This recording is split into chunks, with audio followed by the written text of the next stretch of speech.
چھوٹے گناہ سے بھی بچ جائے اور بڑے گناہ سے بچنے کی کوشش کرے، اسی کا نام کیا ہے؟ تقوی۔ اور پھر آگے مثال دی کہ جیسے کوئی شخص نیا سوٹ پہن لے، لٹھے کا گھاٹ گھاٹ کے ساتھ سوٹ پہن لیا، خوبصورت لباس پہن لیا، سونا بڑا سوٹ پا لیا، اور پھر اسے کسی راستے سے گزرنا ہے، وہ راستہ خاردار کانٹوں کے ساتھ بھرا ہوا ہے، اور گزرنے کی جگہ صرف اتنی ہے کہ انسان صرف بیٹھ کے گزر سکتا ہے، تو وہ انسان وہاں سے کیسے گزرے گا؟ صحابہ نے کہا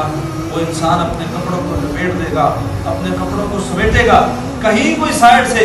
کوئی کانٹا میرے کپڑے کو تار تار کر کے میرے لباس کی عیب جوئی نہ کر،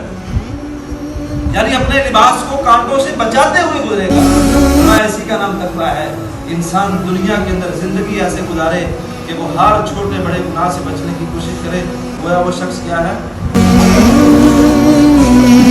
اسی تقوی کے بارے میں فرمایا یا ایھا الذین آمنوا اتقوا اللہ حق تقاتہ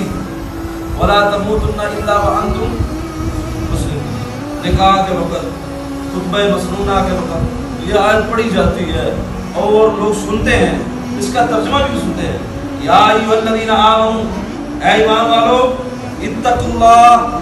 اللہ کا تقوی اختیار کرو، حق تقاتہ، جس طرح اس کا تقوی اختیار کرنے کا حق ہے، یعنی اللہ سے اس طرح ڈرو کہ جس طرح اللہ سے ڈرنے کا